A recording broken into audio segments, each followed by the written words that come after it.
যারা কোরআনের বিধান নিয়ে আল্লাহ তাআলার বিধান নিয়ে ঠাট্টা বিদ্রুপ করবে তাদেরকে আল্লাহ তাআলা কিয়ামতের দিন কঠোর শাস্তি করবেন। এই যুগে অনেক মানুষদেরকে দেখা যায়, অনেক বড় বড় ব্যক্তিদেরকে দেখা যায় আল্লাহ তাআলার বিধান নিয়ে ঠাট্টা বিদ্রুপ করতেছে। ঠিক তেমনিভাবে নবী করিম সাল্লাল্লাহু আলাইহি ওয়াসাল্লামের যুগেও মানুষ কোরআনের বিধান নিয়ে ঠাট্টা বিদ্রুপ করত। এজন্য আল্লাহ তাআলা কোরআনের মধ্যে একটি কোরআনের আয়াত নাযিল করেছেন। সেই কোরআনের আয়াতের মাধ্যমে তাদেরকে সতর্ক করে দিয়েছেন যে যারা আল্লাহ তাআলার হুকুম আহকাম নিয়ে ঠাট্টা বিদ্রুপ করবে তারা একটি কুফরি কাজ করেছে। আল্লাহ তাআলা বলেন, কুল আবিল্লাহি ওয়া আয়াতিহি ওয়া রাসূলিহি কুনতুম তাস্তাহজিউন লা তা'তাদিরু ক্বাদ কাফারতুম বা'দা ঈমানিকুম। হে নবী, আপনি বলে দিন, তোমরা কি আল্লাহ তাআলার হুকুম নিয়ে আল্লাহ তাআলার সহিত এবং আল্লাহ তাআলার আয়াতের সহিত এবং রাসূলের সহিত ঠাট্টা বিদ্রুপ করতেছো? এবং এরপর বললেন, লা তা'তাদিরু ক্বাদ কাফারতুম বা'দা ঈমানিকুম।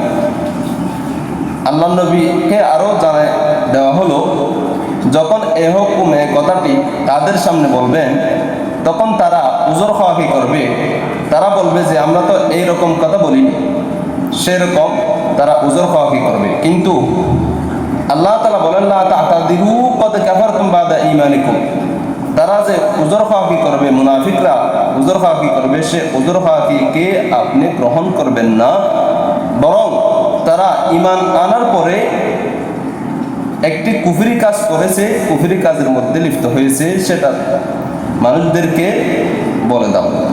তো এই যুগের মধ্যে যারা ঈমান আনার পরেও আল্লাহ তাআলার বিধান নিয়ে ঠাট্টা বিদ্রুপ করে তাদের হুকুমও সেই রকম হবে, অর্থাৎ তারাও একটি কুফরি কাজ করেছে। আল্লাহ তাআলা বললেন, ক্বাদ কাফারতুম বা'দা ঈমানিকুম। তাদেরকে বলে দাও, তোমরা ঈমান আনার পরও কুফরি কাজ করেছো। ঠিক তেমনিভাবে এই যুগের মধ্যেও যারা কোরআনের বিধান নিয়ে ঠাট্টা বিদ্রুপ করবে তারাও ঈমান আনার পরেও কুফরি করেছে, কুফরি কাজ করেছে। সুতরাং তাদের উচিত হলো সেই কুফরি কাজ থেকে ফেরত আসা এবং সেই কুফরি কাজের কারণে যে গুনাহটা হয়েছে সেই গুনাহ থেকে তওবা করে নেওয়া। যদি এই যুগের মধ্যে খেলাফতের যুগ থাকতো তাহলে যেই কোরআনের বিধান নিয়ে ঠাট্টা বিদ্রুপ করছে তাকে অবশ্যই তাযীর করত, অর্থাৎ শাস্তি দিত। এখন যেহেতু খেলাফতের যুগ নয়, এজন্য যেই কোরআনের বিধান নিয়ে ঠাট্টা বিদ্রুপ করলো তার দরকার হলো এই যুগে তাকে তওবা করে নেওয়া এবং জনসম্মুখে এসে বলে দেওয়া যে আমি ভুল করেছি, আমি সামনে থেকে সেই ভুল কাজ আর করব না। সেই কথা বলে মানুষের সামনে আত্মসমর্পণ করতে হবে। আরেকটা কথা মনে রাখতে হবে,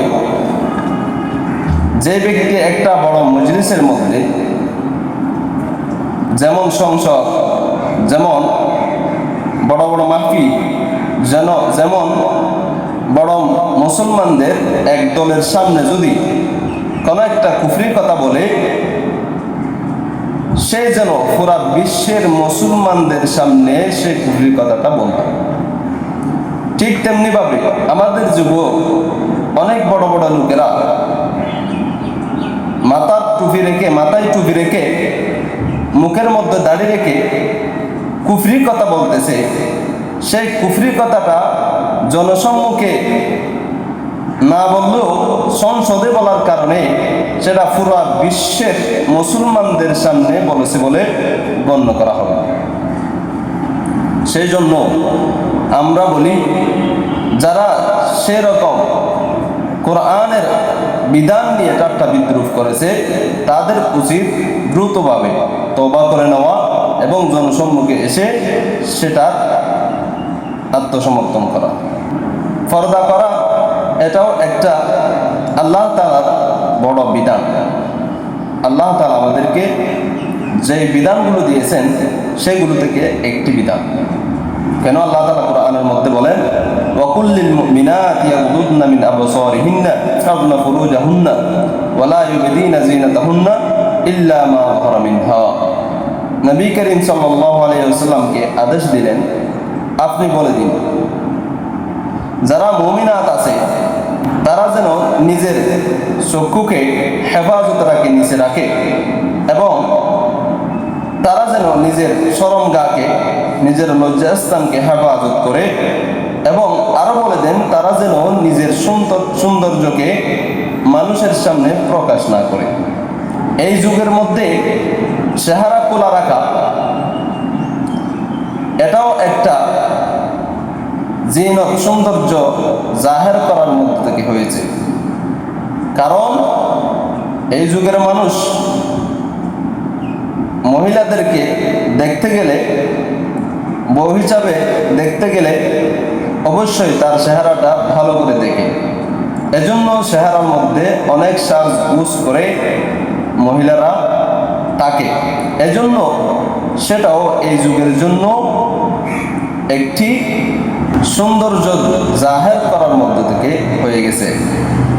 এজন্য আল্লাহ তাআলার কথা অনুযায়ী ওয়ালা ইউবদিনা যিনাতাহুন্না, তাদের সৌন্দর্য যেন পুরুষদের সামনে জাহের না করে, প্রকাশ না করে, সেটা হলো একটা বিধান।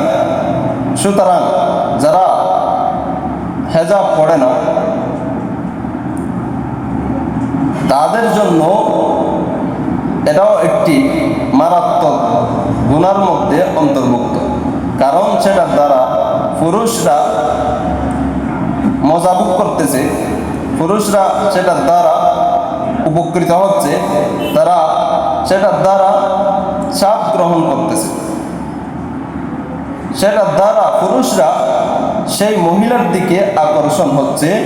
এজন্য সে মুখমণ্ডলটা দেখানো এই যুগের মধ্যে মহিলাদের জন্য একটা জিনত, সৌন্দর্য জাহের করার মধ্যে থেকে হয়ে গেছে, যার ফলে সেই মুখটা খোলা রাখা এই যুগের মধ্যে পুরুষ মহিলাদের জন্য জায়েজ নাই বলে গণ্য করা হলো। সুতরাং এই যুগে যারা সে হেজাব নিয়ে, সে পর্দা নিয়ে, পর্দার বিধান নিয়ে ঠাট্টা বিদ্রুপ করবে, তারাও সে গুনার মধ্যে অন্তর্ভুক্ত হবে। সে যেন এই যুগের মধ্যে একটা আল্লাহর বিধান নিয়ে ঠাট্টা বিদ্রুপ করেছে, এজন্য সে একজন কুফরি কাজের মধ্যে লিপ্ত হয়ে গেছে। এজন্য এই যুগে পর্দার বিধান নিয়ে ঠাট্টা বিদ্রুপ করা একটা কুফরি।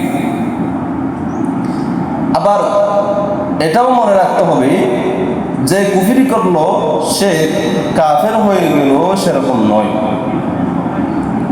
বরং যে কুফরি করলো তার ভিতরে একটা মুসলমান হওয়া সত্ত্বেও কুফরি খাসলত, কুফরি অভ্যাস চলে এসেছে, সেই কারণে সে কাফের হয় নাই, বরং সে কুফরি কাজটা থেকে তাকে বিরত থাকতে হবে এবং ফেরত আসতে হবে। তাকে সে কুফরি কাজ যদি তার হয়ে যায়, তাকে সেই কুফরি কাজের কারণে তওবা করতে হবে। এটা হলো এই যুগের বিধান।